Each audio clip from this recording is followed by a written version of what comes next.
few minutes, and so our speaker is Rizwan. Um, um,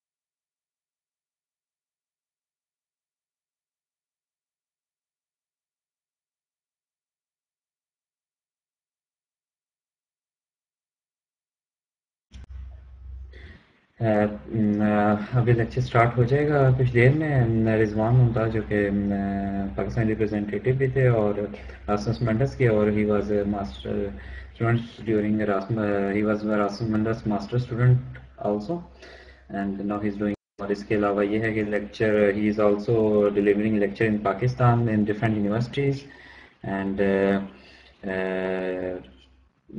yes PhD के लिए भी होता है। ये आपको सारे सवालात के जवाब देंगे आगे। Rizwan, he is coming online soon as he comes online he will start his lecture. और ये लेक्चर बेसिकली एरास्मस मंडस और स्कॉलरशिप अपॉर्चुनिटीज़ के बारे में।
ओके रिजवान, आप स्टार्ट करें।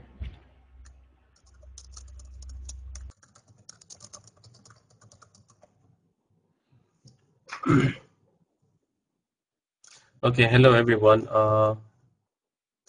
First of all, let me know if everybody can hear me or not. Maybe some of you guys can type yes on the right screen so that I can see. Okay, okay, perfect. Yeah. So another question: do you want this session to be in English, or somebody wants it to be in Urdu? Urdu lectures are good. Yes, Urdu, English, English, English, English, English. Yes, yes, yes. Yes doesn't mean anything, so English. Okay, let's do it in a. One thing once again to the, because do not bombard on the chat box now. Please stop it. Let Rizwan finish his lecture, and then you can question here or live. But please no stop because it will distract the Yeah. speaker. So have a good lecture. I think my voice was not transferring before. I don't know. Yeah, actually I was introducing you. I will introduce you again a little. That actually I know one of the few guys who know about scholarship hunting much well.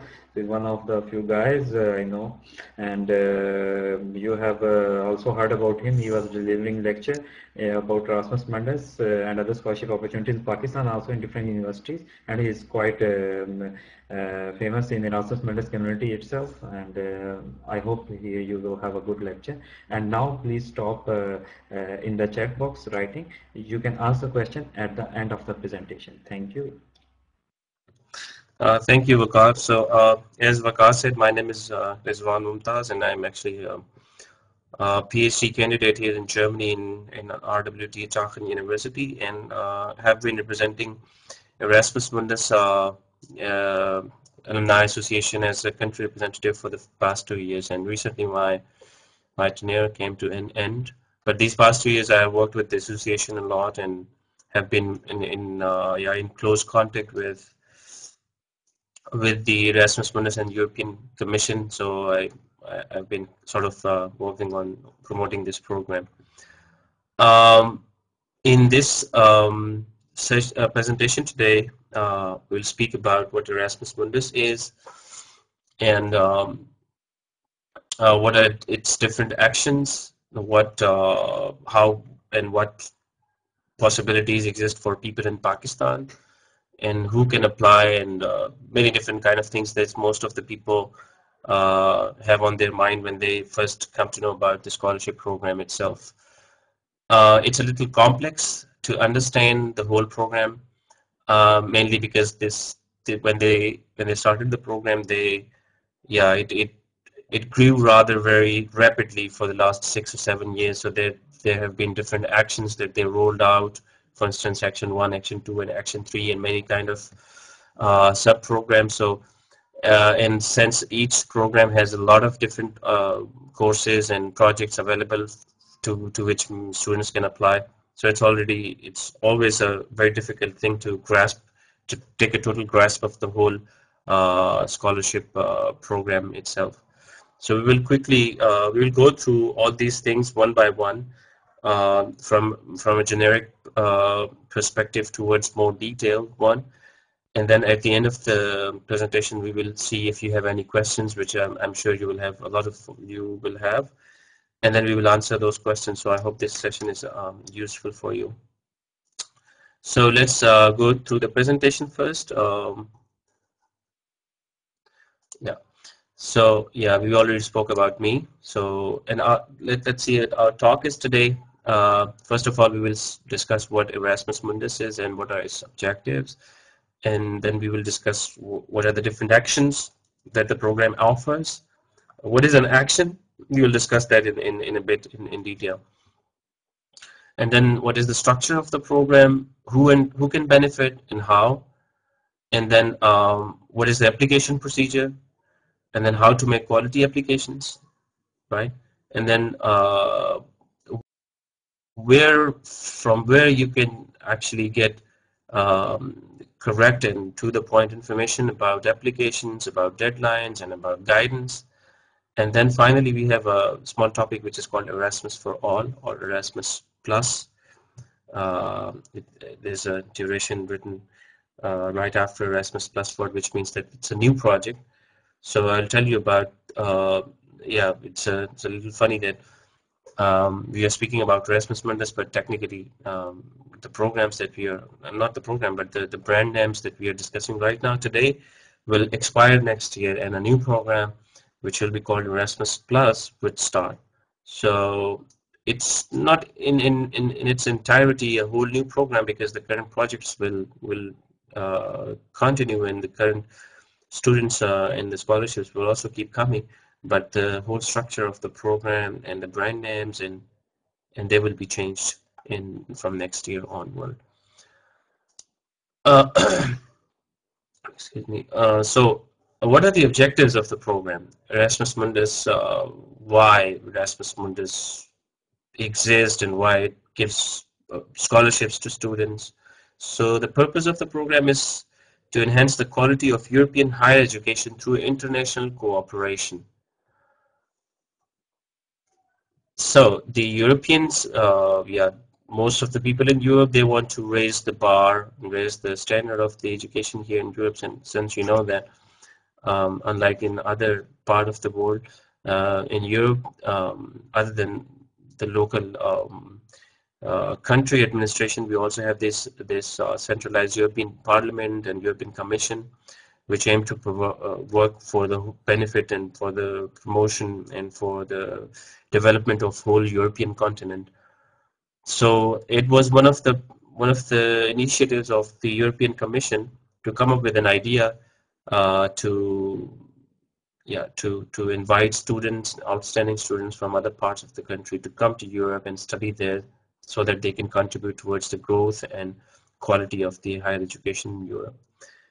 Of course, the objective is also to improve the development of human resources, both in Europe and also play a role towards the growth of human development in the third countries, let's say in Asia or in Africa, in South America, and so on. Also, one of the objectives is to promote dialogue and understand between people and culture. So, yeah, one of the beauty of this program is that you get to see you get to stay in many different countries and get to live and study with many different people in different cultures, and it gives you a huge perspective of knowing and absorbing different cultures and different languages, different kind of people, and all sorts of different things. So one of the key factor and key yeah one of the key benefit of this program is to be able to uh, to be able to become culturally more enriched as a person. Uh, and then also one of the objectives is to promote Europe as a center of excellence in learning around the world. So this is why Erasmus Mundus was initiated in the program. So also sometimes most of the people they ask this question: what from where this word Erasmus Mundus comes from? Last year I was earlier this year I was in a university giving a talk on the word, and a student asked what is Erasmus, and so just in case you find this word very exotic, is Erasmus was a scholar and a very known uh, man in Europe in quite some centuries ago. I don't exactly remember how much, but he was the first one who uh, yeah, you can ask questions later because when we finish the so so when so this guy, his name was Erasmus, and he was the first one who introduced the idea of students going from one university to another to study there as an exchange student and seek knowledge and then come back, and this way sharing of knowledge and sharing of information can take place. So, and his name was Erasmus. He was the first one. There's an university also on his name, and in Rotterdam, Netherlands, called Erasmus University, one of the very known university in Netherlands. So when European Union, because the basic idea of the program is to be able to introduce this mobility feature in studies. So students stay in one university for a while and then goes to another university, and then he studies there, come back to the first university. So this kind of mobility, which allows the flow of information, flow of contacts, and flow of human resource. Uh, so this is basically the same idea as Erasmus coined several centuries ago. So that's why they call the program as Erasmus Mundus. What it provides is scholarship for excellent students and researchers to follow an Erasmus Mundus master course or joint doctorate at 2 or more European universities. This is one. Or then exchange studies, research training for a short or long period.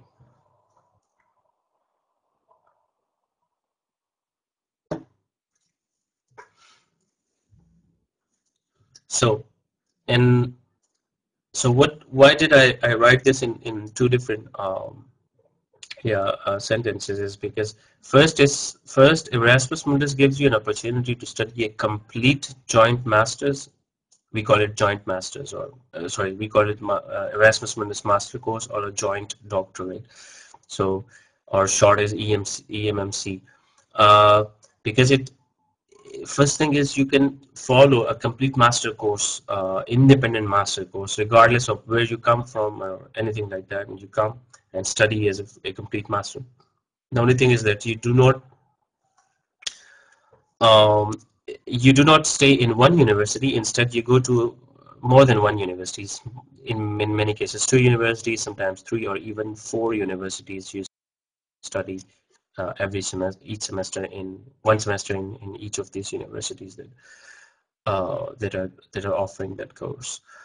But it is also possible that you are a student in Pakistan, let's say in your undergraduate studies, or you are a student in Pakistan as a in your master's studies, or even if you're a doctorate student in Pakistan, you can come for a short research program or for short training or for short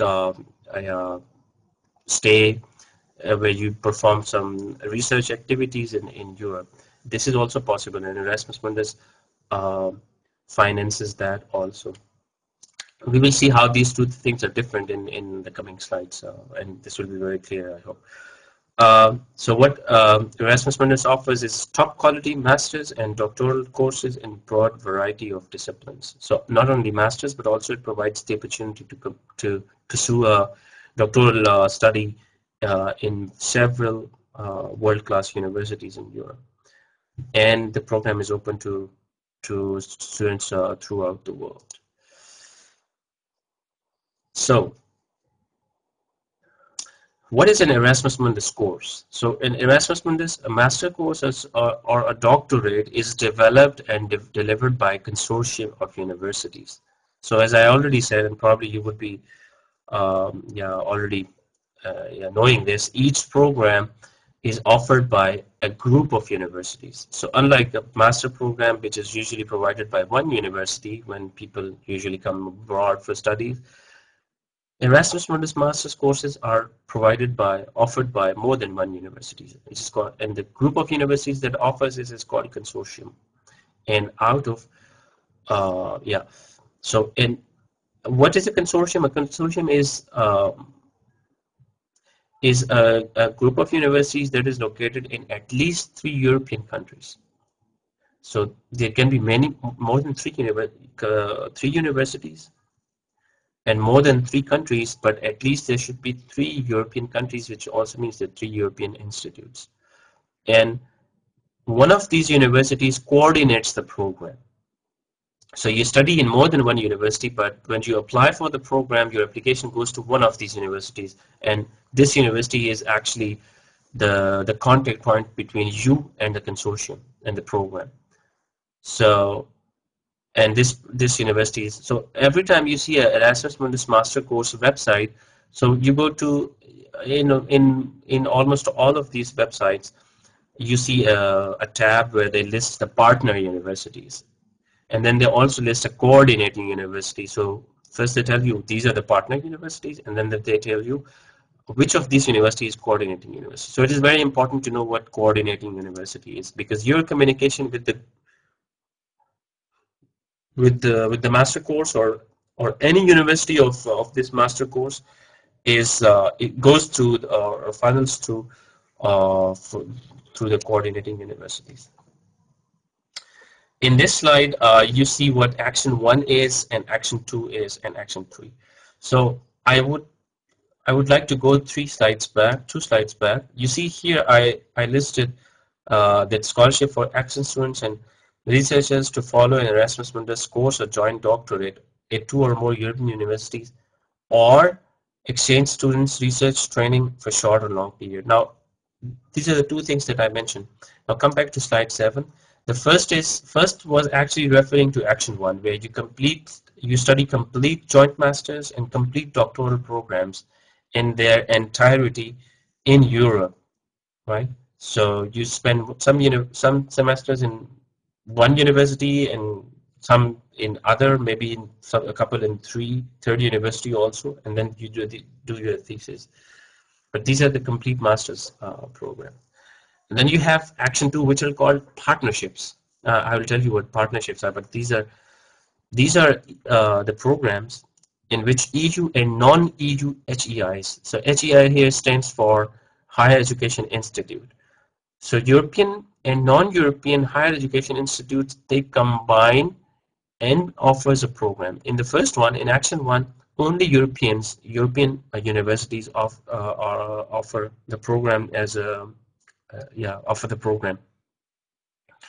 And non-European in Action 1, non-European universities can still be part of the consortium, but they do not they do not have any academic activities related to this particular program, right? So in Action 1, everything is done in the European institutes in Europe. In Action 2, the partnership also includes some universities from other parts of the world also. And these are usually short-term programs. For example, if somebody wishes to come for 6 months, or somebody wishes to come for 1-year exchange or training in European countries from somewhere, let's say in Pakistan, Action 2 provides this opportunity. We will further see how these two things are different. And then Action 3 is the promotional projects, which may not be actually interesting for you as in candidates, but yeah, for universities it's a project which was designed and is run for the benefit of the university, so which raises profile of European higher education and tackle challenges of international higher education cooperation. So let's first come to Action 1, joint programs. So in EM, Erasmus Mundus Master Course or Joint Doctorate is developed and developed by a consortium of higher education institutes with study in at least 2 higher education institutes. So as I said, just in case if I'm not audible, or if I'm too fast with the presentation, or if I speak too fast, please then you can write maybe on the right if I need to be slow or something, right? So otherwise, as Vakar said, we can ask the questions later also. But just in case if I'm not audible, or if I'm too fast or anything with the speech, okay. So, okay.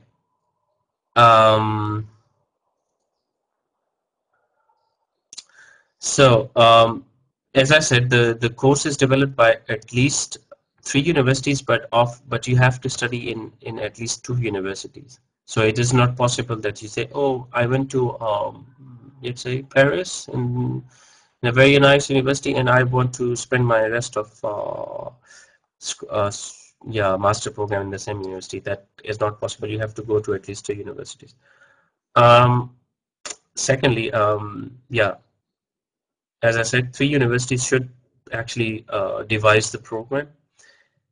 It provides full study scholarships. It provides, please, hold on with your questions. We will ask, we will have a question answer sessions at the end of the session, so you can then ask all sorts of questions, right? I was responding to Fazlullah. Okay. Then it awards a joint degree or multiple degrees at the conclusion of the program. So what you do, in Erasmus Mundus Action 1, there's a program offered by a consortium of university. You have to apply for this. When you're selected, you go to a subset of these group of universities.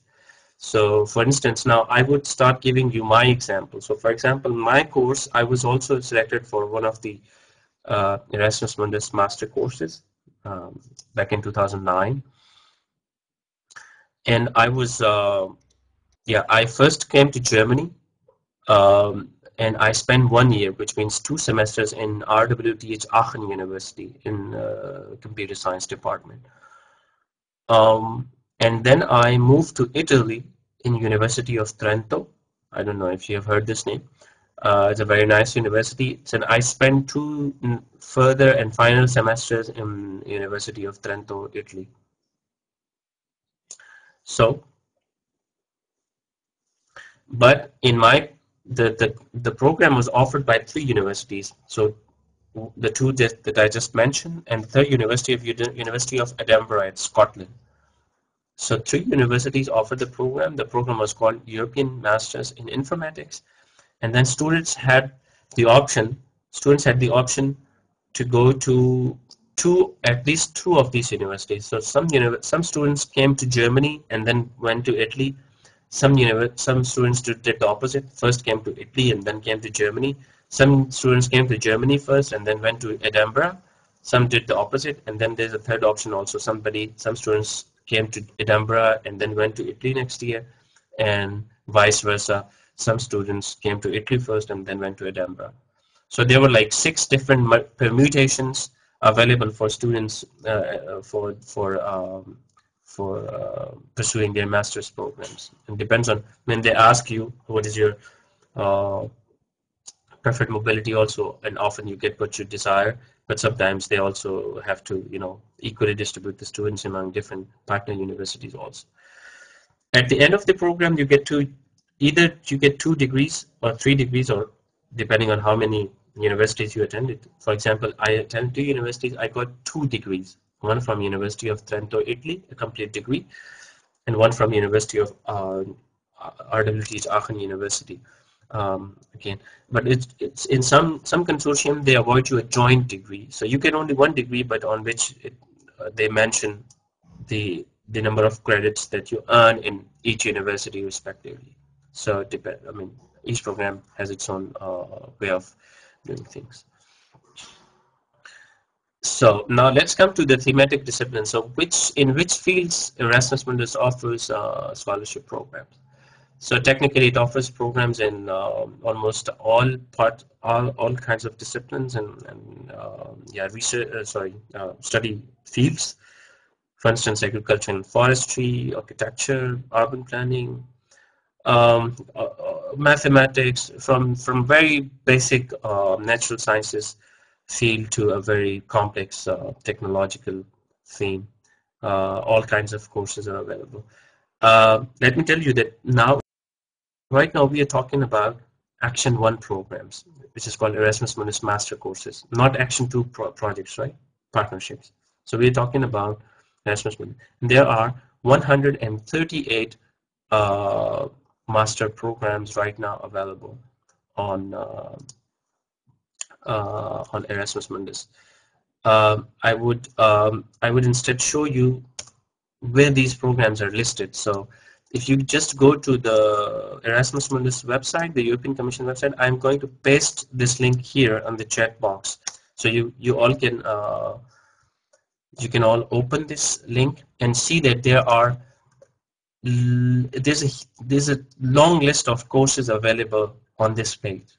So these are in fact all the master programs that the European Commission right now offers, from, I don't know, psychology to computational mathematics, from economics to wastewater treatment, civil engineering, chemical. Yeah, the only thing missing is perhaps not so much courses for people in medicine, but generally there are yeah, a lot of courses, and these are the thematic disciplines in which they all of them fall. It is also possible, I mean, in the beginning of the course, yeah. So this, you can also download this as a PDF. So maybe have a look at the list of courses available. So here's the statistics: 138 master courses on, as I showed you on the website, And then also there are 45 joint doctorates, and they will offer 2,000 plus master scholarships and 300 doctoral fellowships. So in 138 master program, they will offer 2,000 plus master scholarships. Sorry, I didn't mention, but this is 2,000 master scholarships for third countries. Third countries means third world countries, but yeah, Europeans do not, they do not term anybody as third world, so they use the rather safe word of third countries. So these are scholarships for people coming from underdeveloped countries, like, you know, in Asian countries like in Pakistan. Uh, yeah, kindly share, please. So I'll quickly maybe show. It's very easy. You just write Erasmus Mundus joint doctorates in Google, and it gives you the link. So which I'm pasting here right now is, here's your course. But please do not ask questions. Yeah, just write them down on a piece of paper, and when we conclude the session, then you can ask questions, and then we can, you know, talk about that. And then, so in 2013, so it up till 2013, it was exactly like this for the last couple of years. So this year and also the previous year, they were awarding 2,000 plus scholarships for as many as 138 master courses and 45 and 300 doctoral fellowships for 45 joint doctorates. From 2004 from 2004 till 2012, the scholarships, they awarded scholarship for 14,000 master students and 2,000 scholars and 640 doctoral candidates. So these are some statistics. So it gives you an idea that 2,000 scholarships are huge scholarships. So there's always a good chance, if you can apply and put a nice application, you will get the opportunity to come abroad and study. So let's go to the next slide. What does it offer in terms of financial benefits, and how attractive is the program? So Action 1 joint programs, there's an annual flat rate for consortium management. So it's 30,000 Erasmus Mundus master course plus euro 50,000 for Erasmus Mundus joint doctorate. This is in fact what the money that European Commission spends on one student per year. So on one doctoral student, they spend 50,000 euros. It concludes, it includes everything. It includes the living costs paid to you, and also the tuition fee and everything. Is 30,000 is the budget for one student. So EMC, Erasmus Mundus scholarship for students and researchers, Erasmus Mundus fellowship for doctoral candidates, and cover participation costs like fee, living costs, travel, and insurance, and everything. So when you win the scholarship, the European Commission actually agrees to pay 30,000 euro, which is, I don't know how much. Yeah, 45 lakh in Pakistani rupees. So this is the amount that they spend every year on one student. In case of doctoral students, it's nearly 100,000 Pakistani rupees. So it's one of the very nicely paid scholarships. Just the point is that it is one of the very nicely paid scholarships in the world. So let's now come to how do you apply for the Action 1 program.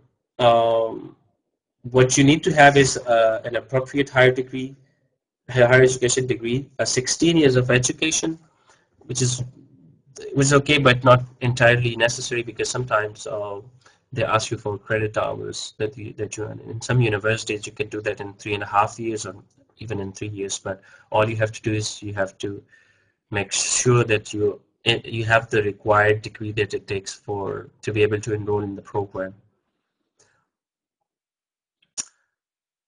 And you must also fulfill the specific selection criteria defined by the joint program. I think we are slightly off the time of our schedule, so maybe I can start being a little quick.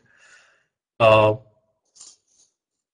you need to fulfill the selection selection criteria defined by the joint masters or the doctorate and are eligible for scholarships. So how and why would you be eligible for scholarship? Yeah, there's always an eligibility criteria. It doesn't need that you need to be poor or you need to be have a disability or something. All you have to do is you should come from when you go to Erasmus Mundus website, they always list category A scholarship, category 2. So usually us, we apply for category A scholarships, which is like good money. So you're eligible for the scholarship there on the website. When you go on the Erasmus Mundus website, you need to explore the website. And you come to know what is the, there's a nice PDF also. So I would let it to you to find that PDF and find out if you're eligible or not. But most of you are indeed eligible. So there are a couple of things that, if, for example, if somebody has lived in Europe for more than 1 year in the last 5 years, then you cannot apply for Erasmus Mundus scholarships. Only people who have lived here on Erasmus Mundus scholarship can apply for Erasmus Mundus scholarship. So previously, if somebody came here as an Erasmus Mundus scholar, he can still apply. But other people, let's say somebody did a master's degree from Sweden or England, and then they cannot apply to Erasmus Mundus scholarships for, right? How do you apply? As I told you, this website, you go to this website, what you do is, it's a long list of things, but I showed you the I showed you the list of courses already. What you have to do is you go to the website, right? If the website is open, you look at all these courses, and then you pick pick some of these courses, right? Which you think that you can apply for, which you think you are of the same. Okay. So when you apply for the scholarship, you go to the website, you pick a list of courses. You find those courses for which you can apply, which are close to your previous education, your interest, or you think you should apply, or you find a subset of those courses. For instance, in my case, I browsed through the whole list of courses and I came up with 5 different courses which I thought I should apply. But then, this is very important to remember. In Action 1, we are speaking about Action 1 Erasmus Mundus. In Action 1 Erasmus Mundus, you can apply only to maximum of 3 different master's programs. So if you have the list open with you, it's 138 master program. If you have the list open with you, you can apply to 3 different master programs, but not more than that. If you do that, you're disqualified. So you cannot apply for more than 3 master programs. This is really, really important. And you should not apply, you should apply to at least 3 programs also, because that gives you a greater chance and greater probability to win a scholarship for one of these courses. So it is always, you do not sometimes get the perfect course that you want to study, but you still have, and when you come to Europe also, it is possible to have some flexibility while you're studying. So usually in the universities, there are some fundamental courses, and then there's a huge pool of courses that you can study, and you can do your thesis. So it's always a good idea. I think Erasmus Mundus master courses seem very strict in terms of it doesn't offer me what exactly I want to, what is it that I exactly want to study. But then, as I said, you have this possibility and flexibility to select your courses from a very large pool of courses. It's always a good option, even if in the name of the course or the something is right exactly not according to your interests. So once you select a couple of courses, then what you do, you go to the website of these particular courses. So if you have a look at the list I just showed you, there's a website. You can see the PDF, which is the flyer of the program, and then you can also see the program's website. So you open the program's website. There you find all sorts of information about the program.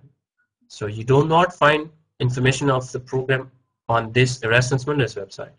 You find the information of the program on each program's individual particular website.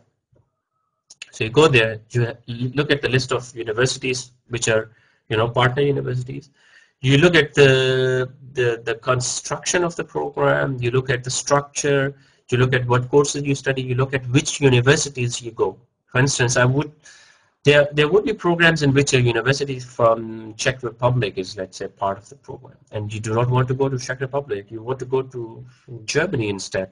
So you of this list that you compile, you pick those programs and make an order. You just make this is the program that I want to apply first, and then this is the program I want to apply second, and this is the third program that I should apply. Why?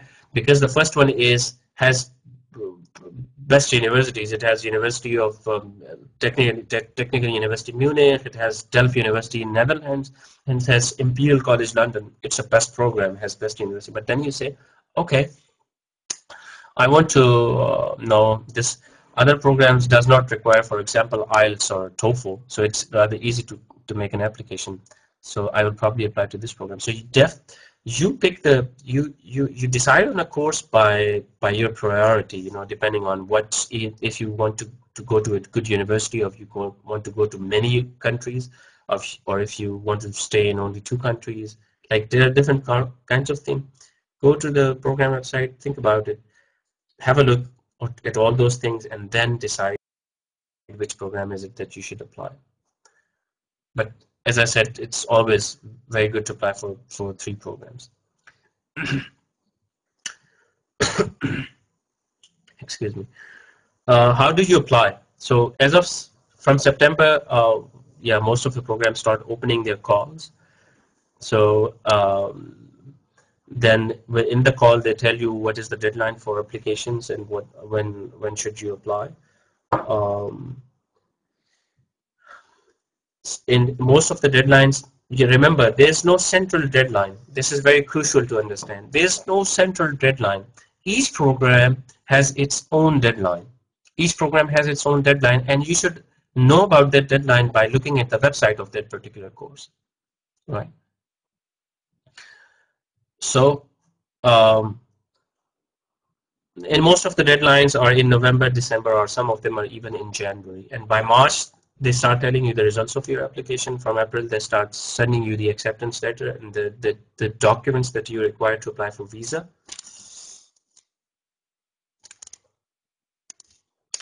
And in September, the course usually commences when you're awarded with your visa. So now this was all about action 1. If you have any questions, which I'm sure you will have, we will discuss that in a bit when we start the question answer session. So now let's come to Action 2 programs. So I have 2 questions. Can a student apply for master's scholarships after 6 years of graduation? And can a student apply for a master's scholarship if he is already a master from Pakistan? We will answer your question when we start the question answer session. Okay. Yeah, it was just. Thank you, Wakar. So let's come to Action 2 programs. Action 2 programs they're called Partnership with Third Countries, HEIs, Higher Education Institutes. So they are support for the establishment of cooperation, partnership between European higher education institutions and higher education institutions from targeted third countries with the objective of organizing and implementing structured individual mobility arrangements between the European and third country partners. A huge thing that I wrote, I don't know. The idea is that in such programs, there's still a consortium, but that's called a partnership. And in this, there are some universities from Europe and then some universities from a particular targeted lot in third countries, right? So how do I explain this? I take you instead to the website where this all is listed, and then you can have a look and see how this is actually. So I invite you all to type Erasmus Mundus Action 2 in your Google, and right there, there you go. Here's the list of courses or partnerships. So here's the list of partnership. There are two links. The first one takes you to the main page, but there's then inside that is another link if you click on that link. But there's on the Google page, if you click the second link, I believe you will go to this page. Okay. So this is the link on which Erasmus Mundus Action 2 projects are listed. So each project, now you see, come down, there's not a master course or something. You don't see a master course or anything. Instead, you see countries covered. Like, for example, it starts from Morocco. If you just quickly scroll down and go to row number 11, there you see, there's Pakistan, right? So there's Pakistan. It's called Group A. Group A is Afghanistan, Bhutan, Nepal, Pakistan, and Bangladesh.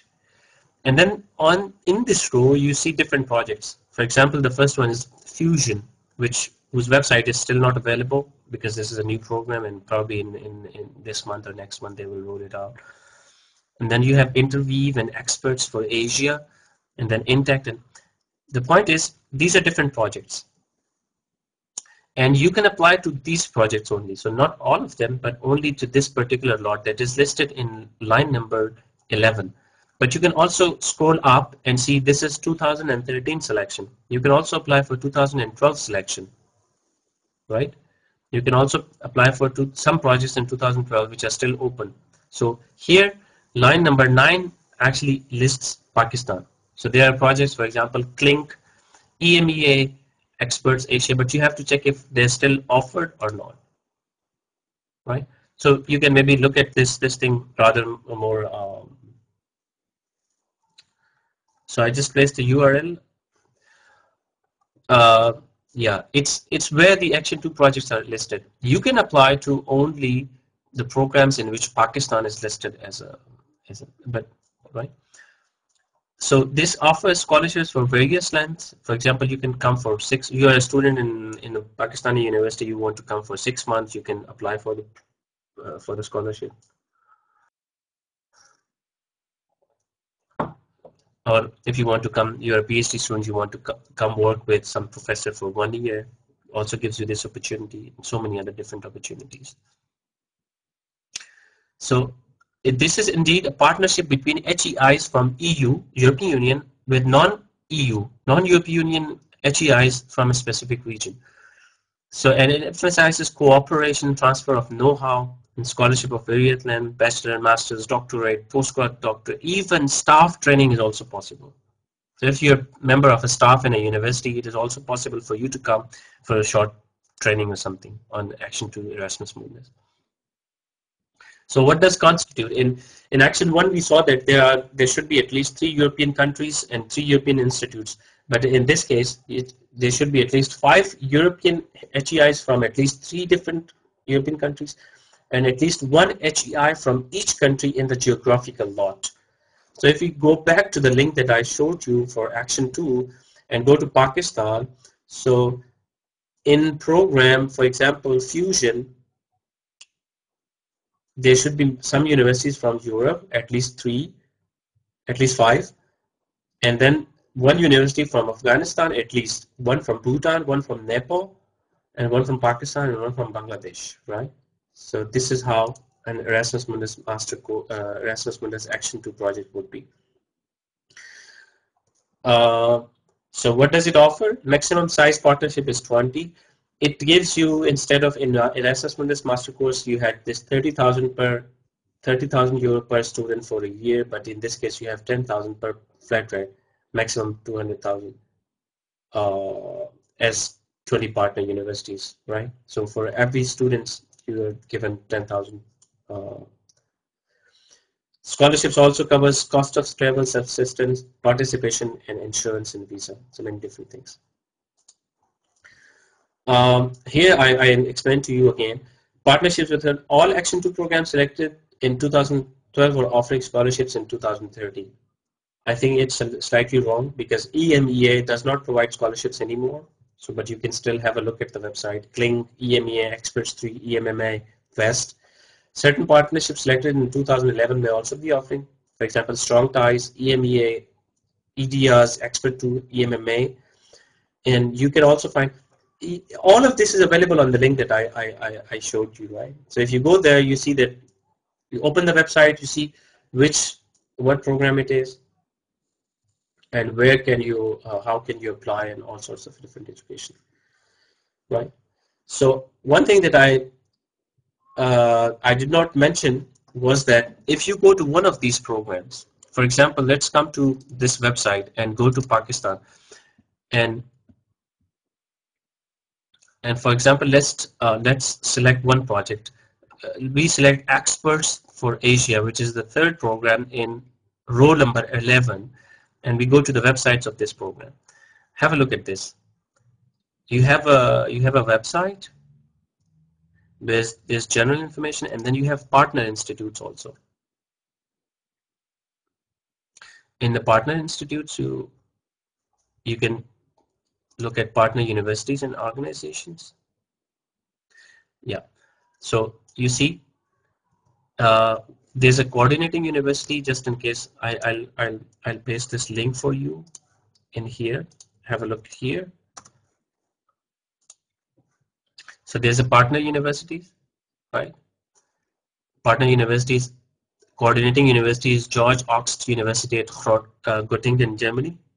This is the partner universities, and then European partners are Katholieke University Leuven, which is in Belgium, and then there's a university in Czech Republic, Politecnico di Torino, Italy. There's a university in Spain and Finland and Sweden. But then there are partner universities, and actually when you didn't have partner universities from Asia, but now you have Khulna University, Bangladesh, Royal University, Bhutan, China, India, Indonesia, Nepal. There you go. There's a university from Pakistan also. In fact, two. Lahore University of Management Sciences, and then University of Punjab. So actually, this Expert for Asia it was rather previously offered as Expert 1 and then Expert 2 and 3, but now it's Expert for Asia. So previously Lahore University of Management Sciences, Expert 1, and now University of Punjab. What does it mean to have a Pakistan? What is the benefit of? There's a small thing. So when you apply for scholarships, so students from the University of Punjab and LUMS, they apply and they're preferred for this program if they apply. And they're referred to as Target Group Students 1. Target Group 1 students. So if they apply and they have a good application and they qualify for this exchange, they're given preference because their university is a partner university in the consortium, in the partnership, right?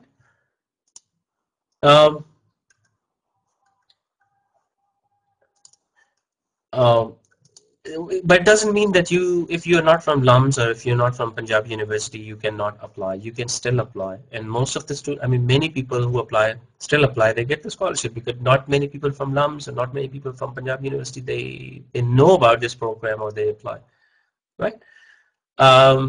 Maybe let's have a look at another one because there's,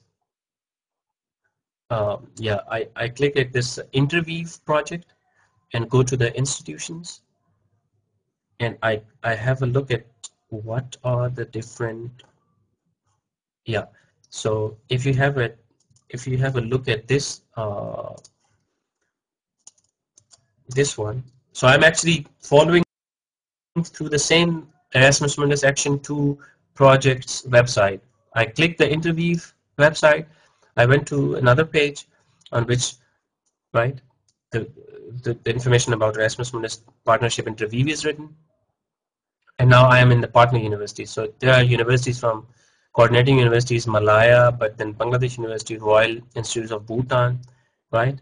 Indian Institute of Technology, and they should be Pakistani University. Come on.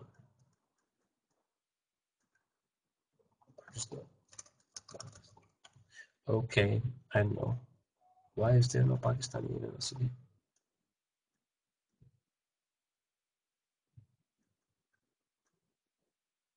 Okay, let's maybe have a look at why. I need to know why, but we'll see that later. You can have a look at any other program instead. Erasmus.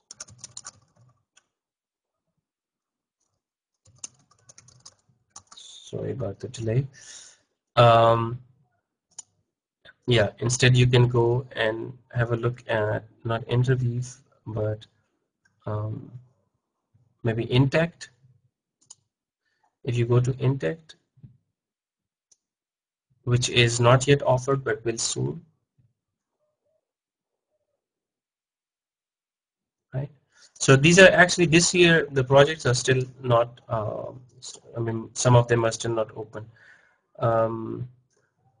But if you, yeah, if you go to the 2012 selection and go, for example, to where Pakistan is listed, and then you go to um, one of the, for example, if you go to EMEA website, most of the people ask me about this EMEA. So it is not no more offered, but let's have a look at the partner universities. In Pakistan, the partner university is University of Karachi, right? So I quickly tell you, I did a small research on this thing and to find out which universities are partner universities in Pakistan for these Erasmus Mundus scholarships, Action 2 projects. So I'll quickly tell you, I'll give you the list of these. Um, I- I'll give you the list of these courses. So from 2012, 2013. So I don't know. I'll write it here. Experts for Asia, University of Punjab is a partner university. Fusion, Muhammad Ali Jinnah University. Intact is in Intact. Mehran UET, Mehran University of Engineering Technology, and NUST are National University of Science and Technology. They are partner universities. And from 2012, the project which is called CLINK, Muhammad Ali Jinnah University is partner. That's EMEA, University of Karachi is, but the project is closed. And then EMMA West has several universities, for example, National NED, ComSats, and Fatma Jinnah University. And the next but three LUMS, as we just saw, Punjab University is partner university. So if you're a student from one of these universities, you have a very nice chance to go for short-term exchange for a complete master's program or anything. I'll be a PhD student also. Now, uh, let's go to student selection. All students are selected by a consortia partnership. Uh, you're, I mean, now we are talking about generically as Erasmus Mundus. So I hope that you understood what Action 1 is and what Action 2 is and how they're different from each other. Now, your application is um, evaluated by the consortium of the universities also. So in Action 1, the consortium that offers the program, that consortium evaluates. In Action 2, the partnerships, which is offering you the chance, they actually evaluate your application. Right, so students directly apply to the course or partnership, so either class. Yeah, so too much information. Well, most of you, I think, would be yeah, perplexed or maybe asleep, half asleep, if you don't have coffee like I have right now. Uh, so which ways you should go. So this is too much information. In a nutshell, students in higher education can receive scholarships for undergraduate studies Action 2 or master studies Action 1 and Action 2. So if you are undergraduate student, you want to come abroad, you can apply for Action 2. If you're a master student, you can apply both for Action 1 for Action 2. Doctoral students can apply for both Action 1 and Action 2, but postdoctoral studies is possible only with Action 2. So if you know this, then you know where you can apply. Teacher and researchers can receive fellowships for teaching and assistance periods for Action 1 and 2. And academic staff can also come, but only on Action 2. Finally, how to make a quality application. It's a huge topic in itself, and probably we will not be very detailed if we are discussing it here. But I thought that since it is about Erasmus Mundus, maybe we can include a couple of slides. About how to make quality applications also, because eventually it comes down to this point where most of people either make it or then they don't. So making a quality application is a skill that needs to be mastered, right? So when you apply, you have to learn how to make a good application, and then you have to use the things that you learn. So following elements are important. Relevance of your previous education to the program you're applying to. Obviously, how the more relevant your program is, the more convincing your application is. Then your grades, obviously very important, but not ultimately. I mean, they are important, but they are not something that cannot be covered with other parts of the other elements of the application. So sometimes even if you have not very smart grades, you can still apply. You can work on other things so that to improve your overall application. And then the essays are important. So what is an essay? Statement of purpose. Sometimes people call it motivation letter. Sometimes it's personal statement. So, and what it is how good you can market yourself, your degree, and skills, and the relevance of these to the master's program you're applying to, indicating your familiarity, interest, and the knowledge about the program, the study, and the research you will carry out there, and the salient features of the program. Then a university involved, and the mobility. It's a huge para. If you focus, it's all about marketing yourself. So it's about telling from yourself, which includes obviously the things that you asked, experience, your extracurricular activities, how good you were in studies, how good you were how imaginative were you, how creative were you, have you been so far, and how creative will you be from now onward, all those things, plus your knowledge of the program. What is it that you're actually applying? They want to know, do you really know what is it that you're applying to? Sometimes people work hours writing statement of purpose, but they write nothing about the program that they're applying. I mean, people are not interested in finding nice adjectives and words in your statement of purpose or motivation letter. They want to know why they should be convinced that you're the right candidate.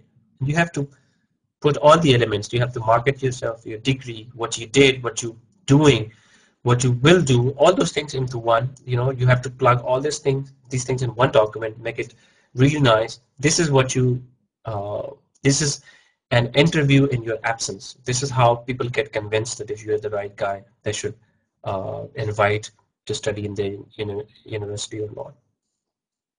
And then you have the reference letters. So you have, one of the most important thing is that cohesiveness of your SOP, of your reference letter with your SOP. What does it mean? It means that what you write in your SOP should also be reflected in your reference letters, right? It means that, let's say, if you wrote a statement of purpose about a program, I don't know, maybe you wrote about, you said that you are very good in robotics, and this is the program. The program is about robotics. So you say, oh, I was very good when I was a kid. I made a helicopter, a toy helicopter, which could fly or something. And when I was in university, I did this project, and when I worked I recently worked in a company where they make drones, for example, or some, all kinds of things. But in your SOP, somebody goes and your reference letter that you submitted to them tells that this guy is very good in communication, for example, telecommunication. He scored a very good grade on digital communication, for example. So what I'm trying to say is, what you write in your SOP must be supported by what is written in your reference letters, so that those two documents can work side by side, enforcing and reinforcing each other, right? So do not submit an SOP which talks about, China, and then your reference letter which speaks about Sudan. So both of them should be about one thing, all of them. And then your referees must be Googleable. Just do not take any random person, and who has no Google, who's not Googleable, and you get a reference letter from him and submit him. Take your reference letter from PhDs, from people that you can search on Google, that gives a hit on Google. It's very important. Sometimes people say, oh, let's see if Professor ABC is really a professor or not. So if he Googles and finds no publication from the professor, he's going to think, okay, this is a fake reference letter, so probably the man even doesn't exist, right? The final thing is language proficiency. You need IELTS, TOEFL, one of these. Sometimes you don't. Sometimes university, as the consortium say, you can come to the university without really having any of these certifications, language certifications. But you have to look at the website again for each master course. If they really require IELTS, can they go without it? Can they accept your application without it? Can they accept a language proficiency certificate from your home Pakistani university instead? I mean, all these kind of different possibilities exist. As I said, you have to check again and again. If you are successful, the consortium to which successfully applied will provide you with a scholarship confirmation letter. This is after you are selected. So they can send you a scholarship confirmation letter telling you that you will be getting this much money, which you will need to show to the embassy when you apply for visa. And then you also have to show them an acceptance letter which will be sent to you by the first university, and the insurance. But these are 3 basic documents that they send you. So once you're successful, you prepare your visa documents, apply as quickly as you can, as soon as you can. As soon as you receive the documents, you apply. Ensure that you have all the necessary documents. Ensure that you have properly informed about your rights and obligations. So this is important as well. In many cases, when you apply for scholarships and after the results are announced, they send you an email saying that you were not selected for the scholarships, but you were still accepted as a student. So if you want to come and study our master course on your own expenses, you can still come. So you need to be sure. That what exactly is your stature and what exactly is your scholarship. So here you go. This is a snapshot from the website for the European Commission's European Association for Audiovisual Agency. This is the program guide, call for proposals, frequently asked questions, selected projects, how to apply for scholarships, and HEI partner university search. So all these different informations are available. The future, as I said in the beginning of this session, 2009 to 2013, Erasmus Mundus will conclude. Doesn't mean that you cannot apply for scholarships anymore. You will apply, but with a different name, which will be called Erasmus for All or Erasmus Plus. The idea is the same program will continue, but with an addition of, it's not about education only now. It's about youth, culture, and sport also, right? So what is the rationale behind this?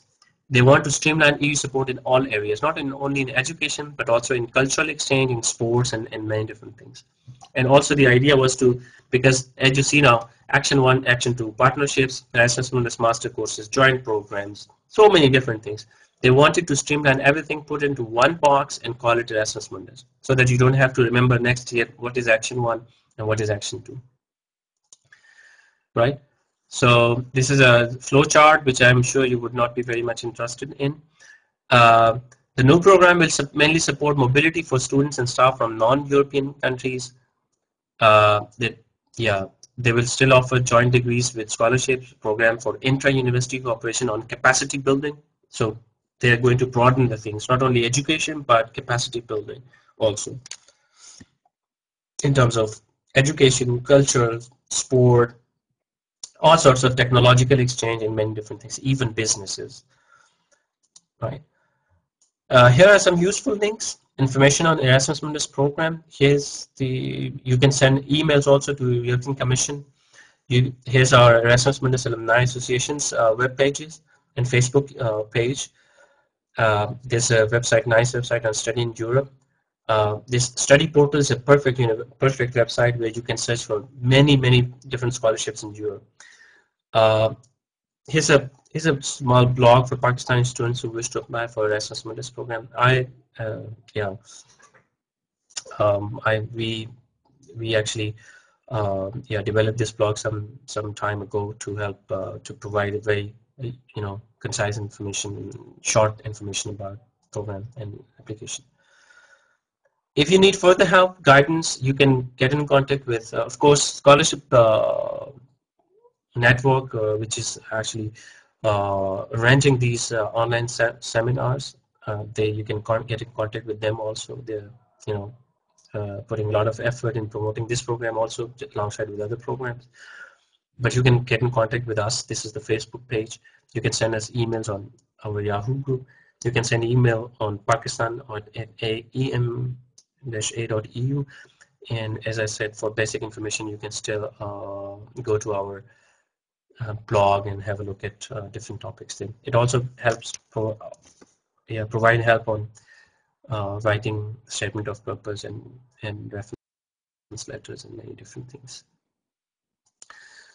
So thank you for your participation. Now we open the floor for questions, and if you have questions, please. Thank you, Rizwan. Actually, if you say it's up to you, guys, you can write the questions. We can take the written questions and also audio questions, and you can see the bombardment. The questions will be so many. If you say we can open, it's up to you.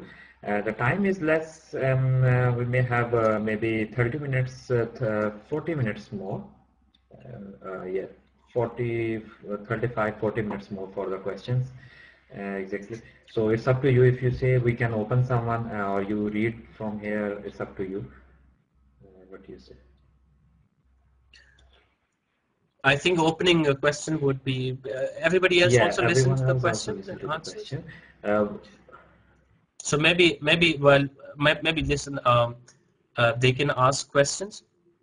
They can also obviously they're going to write questions. So what you can do is you can while I answer the question, you can quickly go through these questions and see which is the question that should be answered, or which question is the one that answers most of the other questions also. Then you can open the mic. I will open the mic sequentially. Maybe then we will see, because some students have problem. But so you have to be very quick. Keep your headphones with yourself, because your voice will echo. So we will shut it down if your voice is echoing. And yes, we will start. It's difficult to find.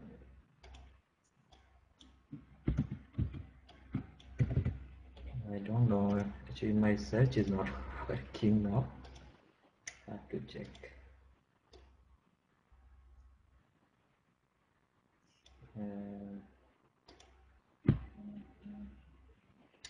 Yes, Hassan, we can listen to you.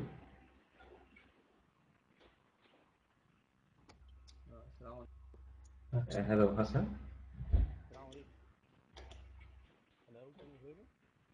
Yeah, sure. Go ahead. There is some problem with. I was selected for no, you're not very loud, so probably you need to fix your volume or something.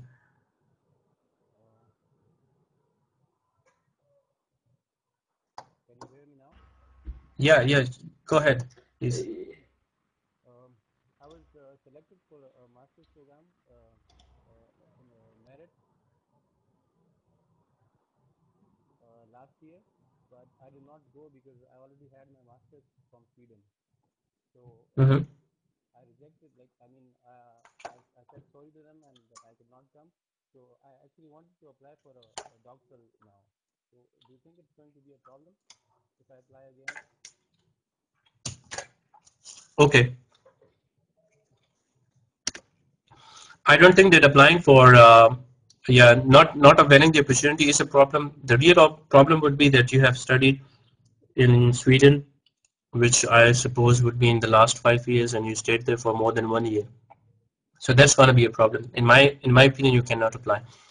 Vakar, I think it's a little difficult to wait for the guys, and then they take time also. So maybe yeah, we can meanwhile answer questions which are written also, and then if you want, you can open some of them. So I'll quick. Okay, then if you say I can read it, will be better. Person Hassan Sajjad has said that, yeah, we heard him actually. So there's a person, Arslan, he is asking that my bachelor degree will end in June 2014 next year, but mostly Erasmus programs having deadlines 15 January. Am I eligible to apply? Yes, you can apply. You apply. You submit a course degree completion certificate that you will be done with it with your degree by the start of the Erasmus Mundus program. It generally, and in most courses, it is the case, unless explicitly mentioned, that you cannot apply if you do not have you don't already have a degree. So you can still apply. You can apply with with all the documents that you have, and yeah, you can apply, as I said. So I think Khurram Murtaza says that, is it possible to apply for undergraduate tier after 14 years of education? Yes. No. For undergraduate, you apply for Action 2, and you apply only if you're a student, right?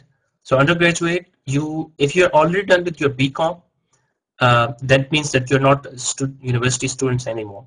So then you cannot go for short-term exchange, right? For 6 months or something like that. There's Fisher. Question 1, a person is bound to come back. No, he's not bound to come. You're on your own. Whatever you wish to do in the world, you're open.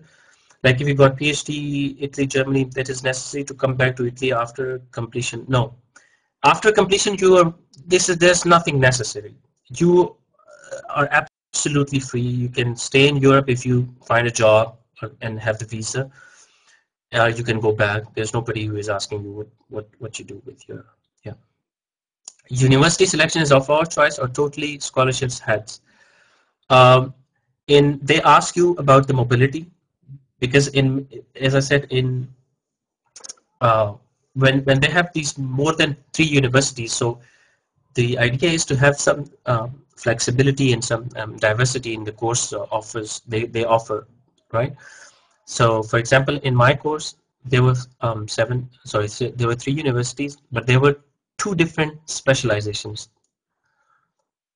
So one was called embedded system specialization, which was offered in Aachen, Germany, and Trento, Italy.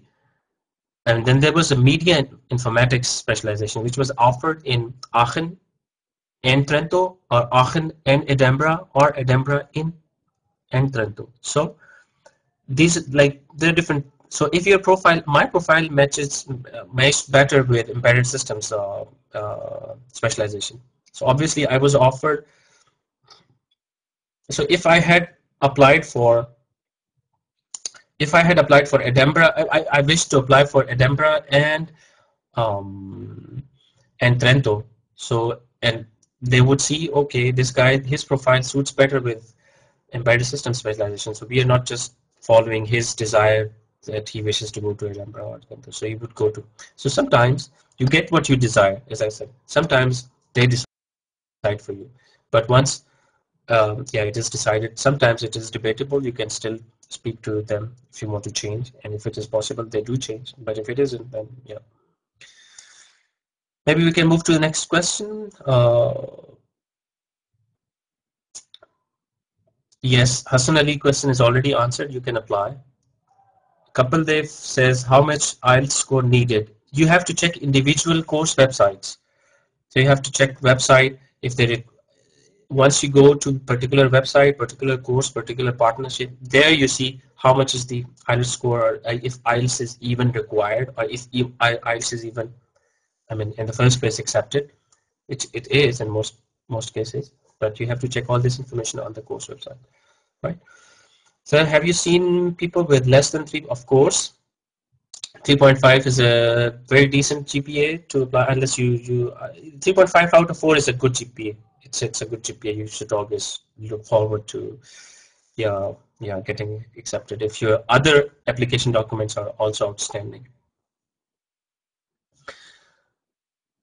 I have applied, Mohammed Amir Manzoor says, I have applied for Erasmus Mundus Select program. Perfect, congratulations, we hope to see you.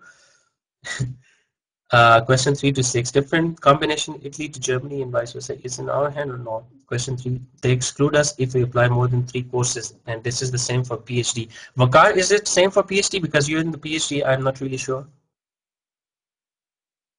This is same for the PhD also. If you apply more than 3, same case, they just reject your application from all of 3.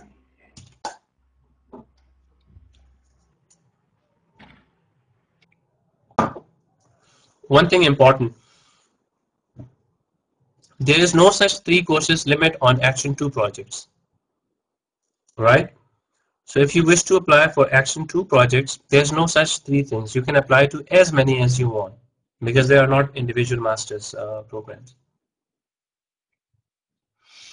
Khurram Murtaza says, which tier should be applied in after EMBA? I don't know what is tier. I don't understand this term. I mean, in this context, obviously, but you should apply EMBA. I don't know.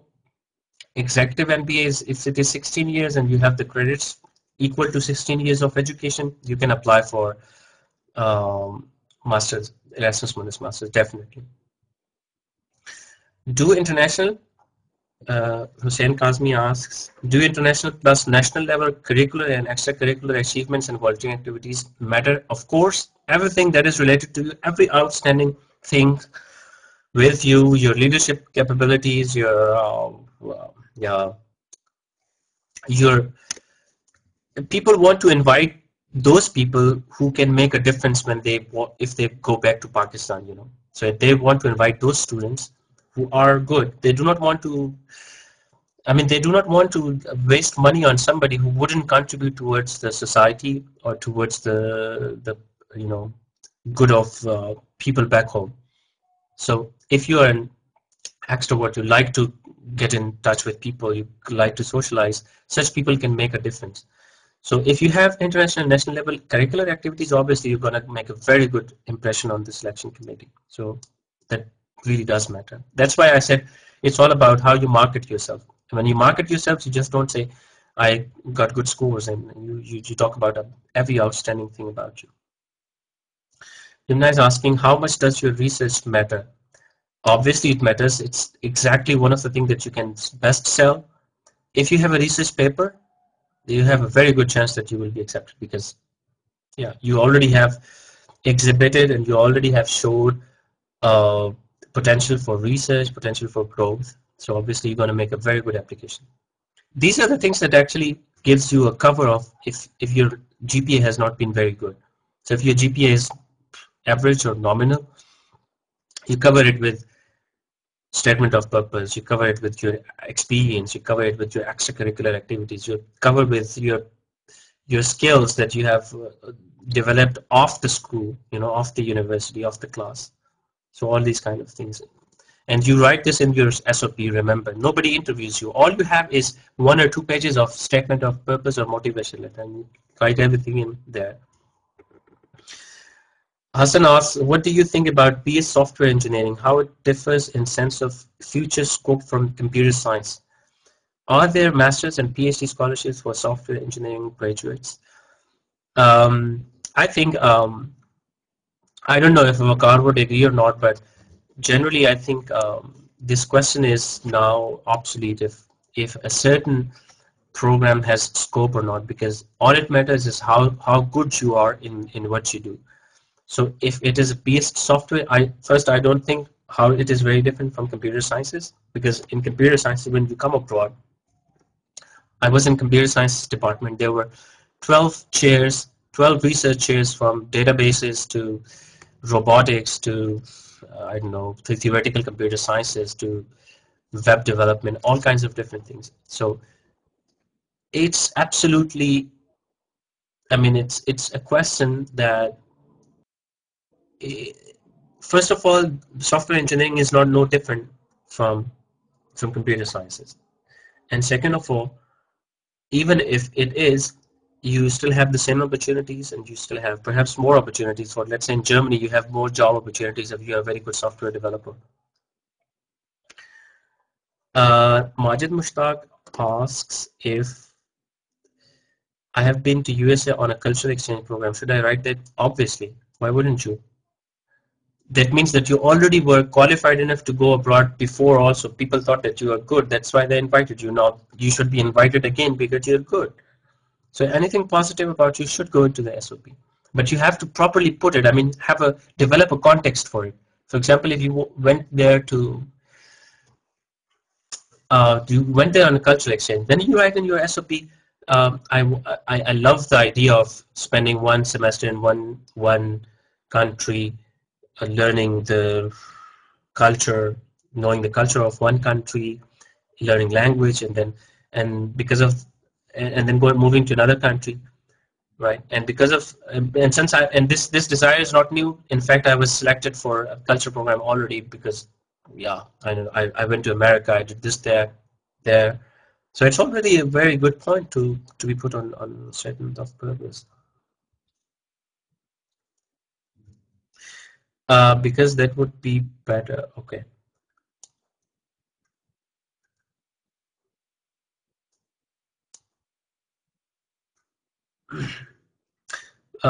Please tell about the interview. There's no interview generally in Erasmus Mundus master courses. I don't know if in PhD they have the. I still think they don't, but I think Vakar can correct me if I'm wrong. There are no interviews. Your statement of purpose is your interview. Vajiha is Now in asking. PhD you have an interview with the panel of professors which are contributing, and then they decide mostly whether mobility will be thing. So there is very big interview, normally 45 minutes. Okay, perfect. Vijaya is asking all the important links. We will send you this presentation and on this presentation, and also if you follow the blog that I've mentioned, emfpakistan.wordpress.com, you can get all these important and many more links where you can find useful information. Aisha is asking if also I want to share that we will share this presentation so that the links are inside this presentation, so you can get these when we will share the presentation. So it's not a problem. yeah. Aisha is asking if 2 years masters with 2 years bachelor's relevant for Examen. Yes, it is. Maybe what you would need, because they call it a master's degree in Pakistan. So maybe what you can do is you can ask your university to issue you a certificate that says that your education right now has this much credits and is a 16 years of education or something like that. You can always ask them, they give you this, right? Even if you don't, maybe it would still be good enough to apply with these two different degrees. For it still is a 16 years education. I have 3.7 CGPA, ranked third in my undergrad. What are my chances to get Erasmus Mundus select program? You have very good chances unless you didn't. I mean, obviously, if you wrote a good SOP, you have very good chances to get selected, and you will.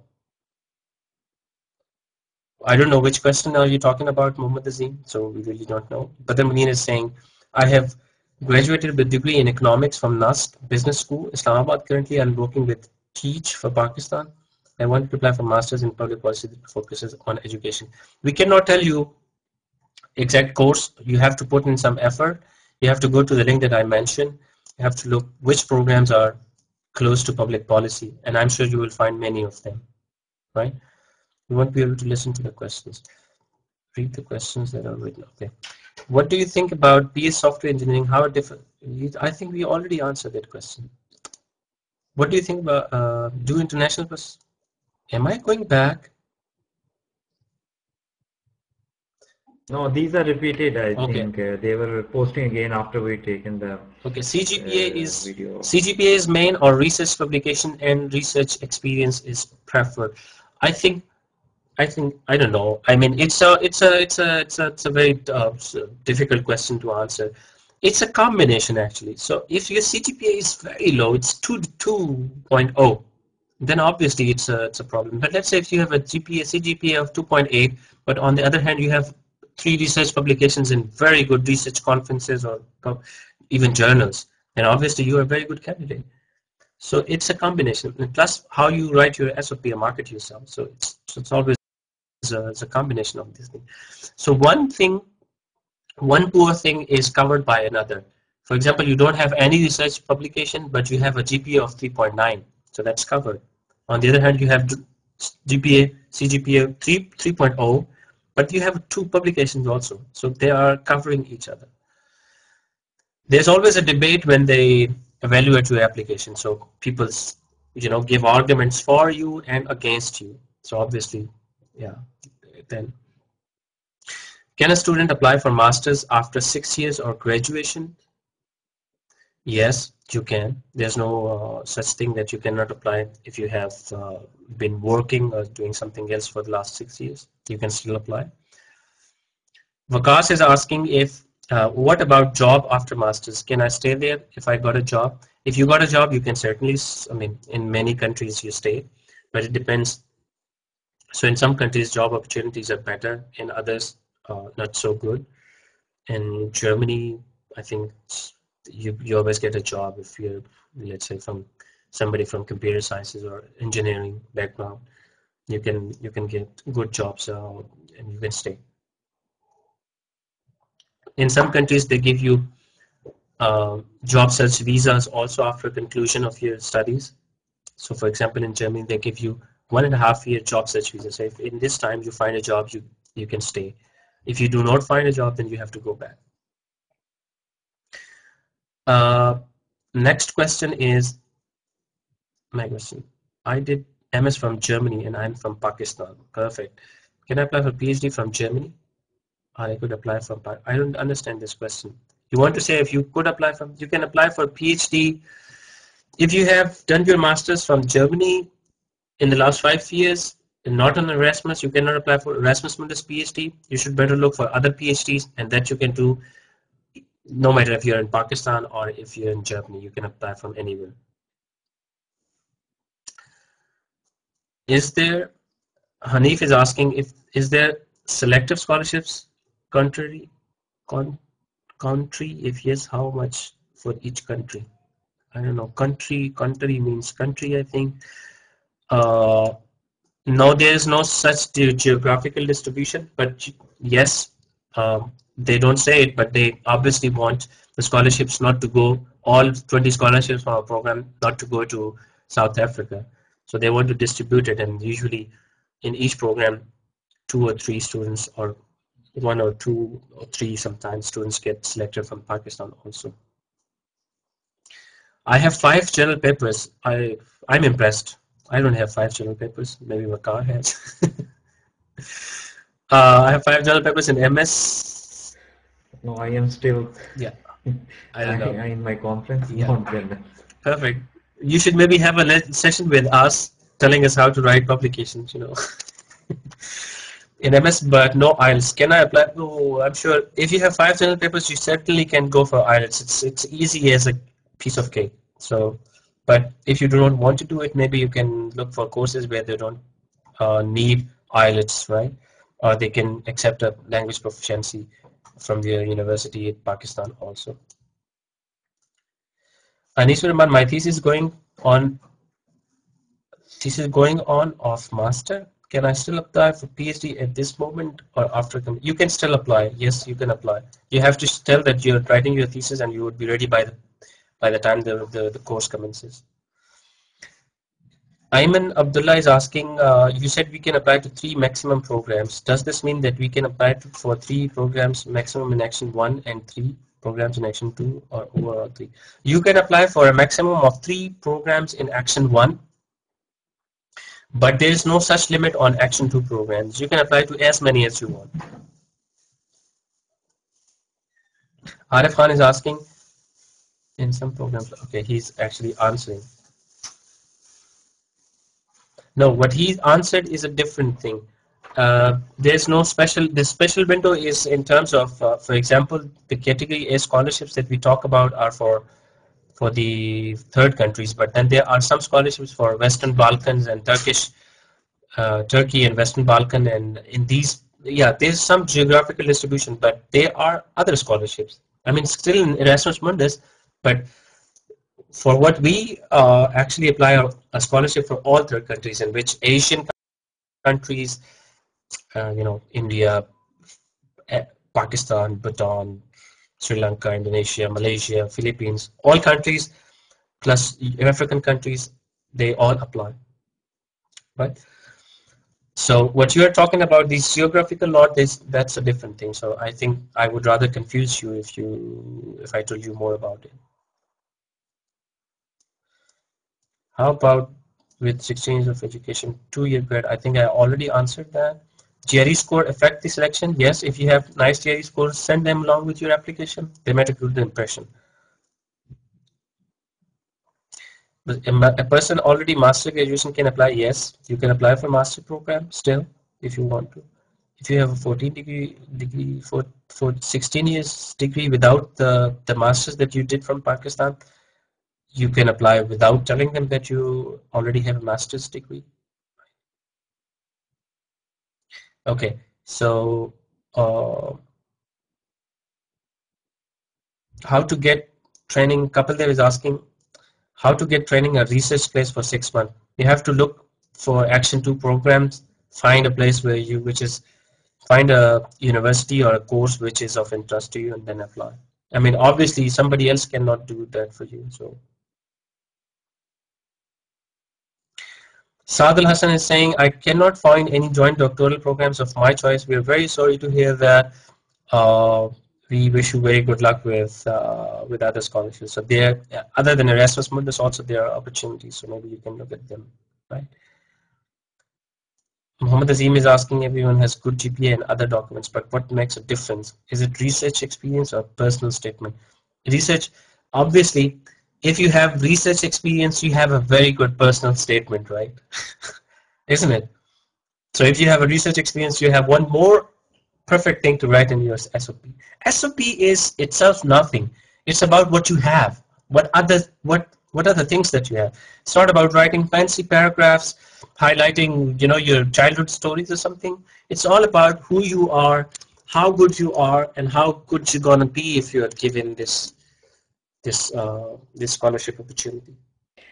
Rizwan, can you tell them also about like original stuff, because you and also receiving emails about getting the copy, please give me a copy, please give me a Yeah. sample, and there are lots. So can you tell them, because when we tell them that at least make yourself, it will Yeah, help you. that's what I actually mentioned when I initially said that your statement of purpose and your reference letters must be coherent. So when you copy a statement of purpose, you just copy it. You put no effort in it doesn't have any coherence with your previous education. One, it doesn't have any coherence with with the experience that you mentioned in there. So you have to be genuine. Write your own SOP. You do not need, I explicitly said, you do not need fancy, difficult English vocabulary to write an SOP. All you have to be is to be genuine. And so how you do it, I mean, you go to online resources, right? You go to follow the blog that I just told you.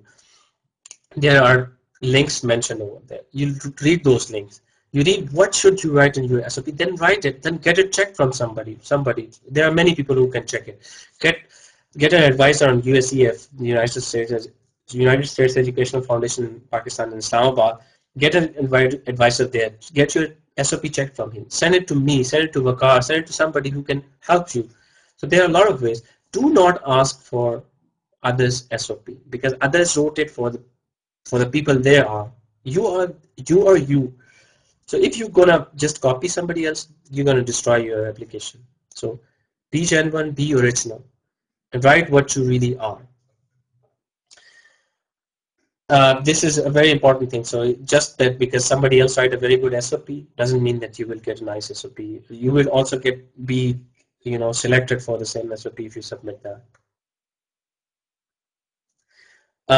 Can I get to, Sami is asking, can I get related to software engineering subjects? I have 3.0, but currently I am in 7th semester degree with, I don't understand. Can I get related to software? I don't understand your question. Maybe you can ask again. I have 3.7 GPA, ranked third in my, I think we already replied to the program. Kaleem Sama is asking, is it necessary to submit online application form? You have to check the website. Sometimes they ask for printed signed copy also, which you have to send with DHL or some courier service, right? If the deadline is passed, then yeah, that's passed. My program also takes Skype interview. If it does, who you who EU prefers, a person who wants to stay in Europe after masters, or the one who wants to come back to her country and serve there? Be genuine. You want to stay there, find reasons why it is good for you and for the whole world that you stay in Europe. If you want to come back, find a reason and ask yourself what is it that you really want. If you want to come back, why do you want to come back? How it is useful for you and the people? Because people, I mean, we all like about intentions. We like those intentions in which other people are involved. So if I want to do something, I want to do with respect for other people. Obviously, I make a, yeah. I also want to add that it doesn't matter that whether where you want to stay. In my interview, they asked a similar question, and I told them that I want to go Pakistan because I am so far from Pakistan for a long time. So it doesn't matter. This question is just as a requirement. It doesn't matter Yeah, that where it's you not want to so go. but obviously it is a good opportunity for you to make an impression. If you can say you want to go back and then give a logic or rationale behind it, obviously they're going to listen to it, right? If you want to say you're going to stay here in Europe and you give a reason, a good reason, and convincing reason, that's a good score. That adds to you. It's a question that ultimately wouldn't matter that much, but still is a good opportunity for you to express yourself. Mehreen is asking, I'm a master's student in Pakistan. First semester, should I apply for exchange program or new master's degree abroad?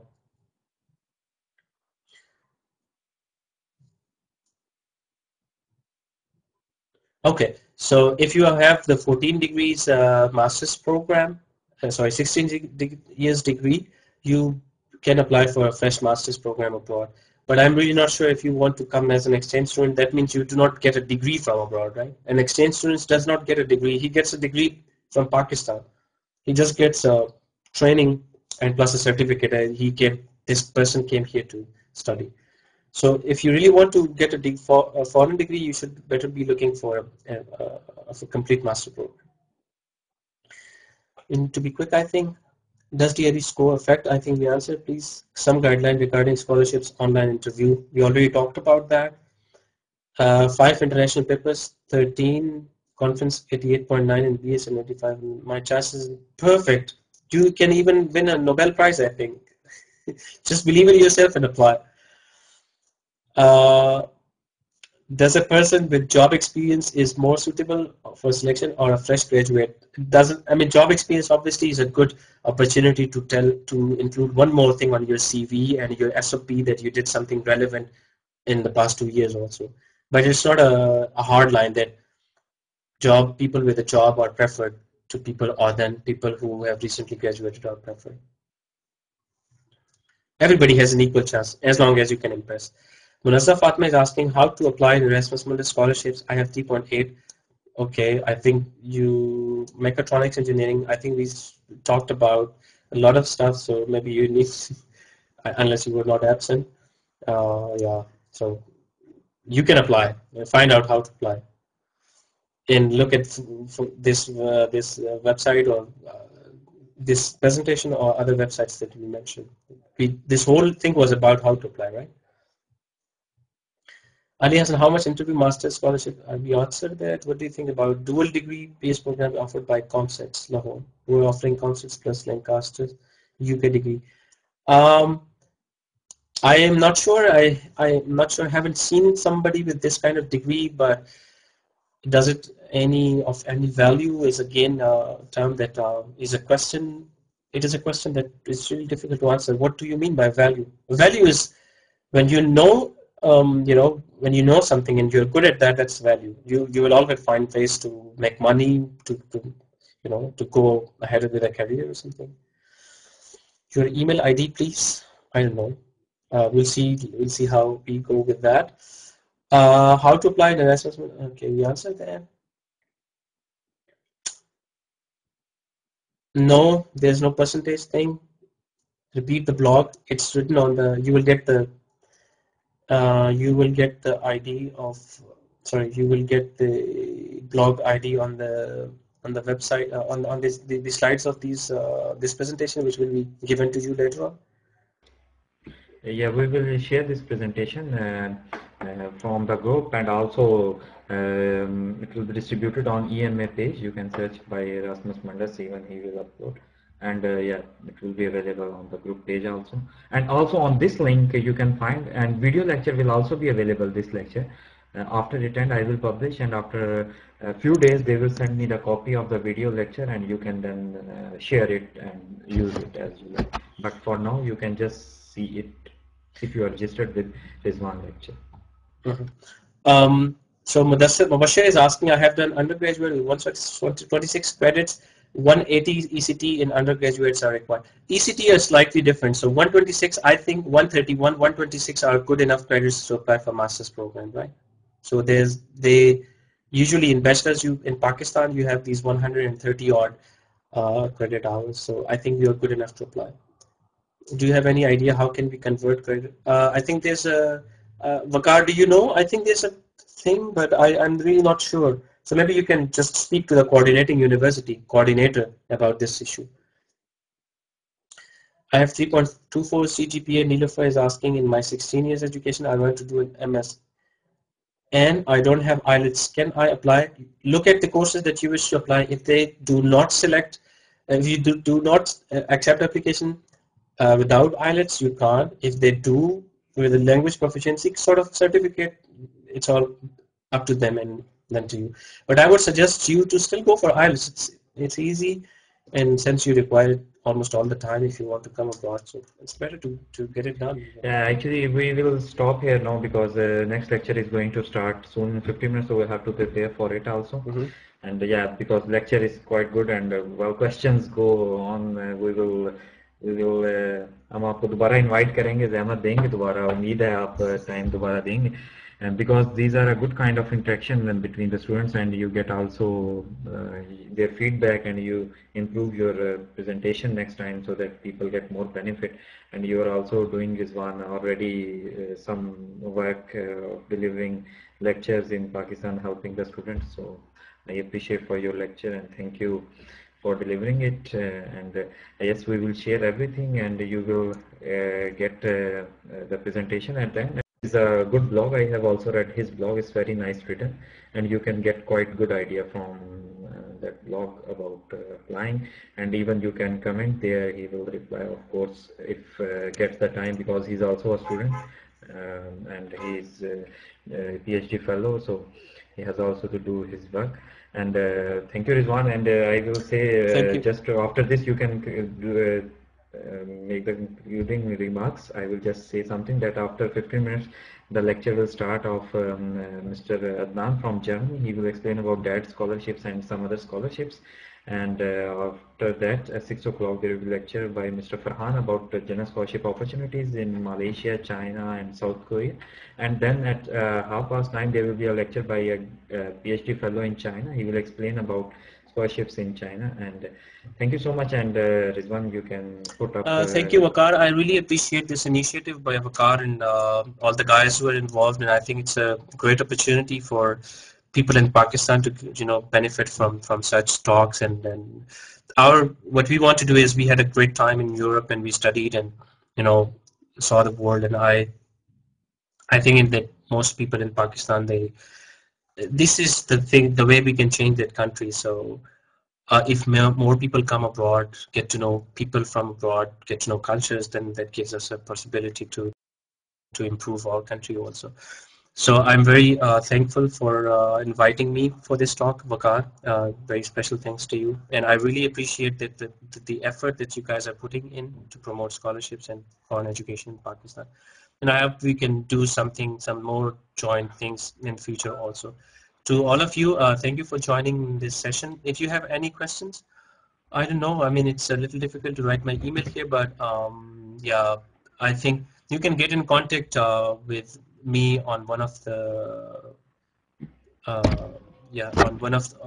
the slides. There are several different things, and if you join the Yahoo group, EMA dash Pak Yeah, EMA we dash will ask Pakistan. we will ask at the end. There is one. It's better if you send me the contact point, even this Yahoo group or Yeah, any other yeah, sure, place, even your sure. blog, so they can comment.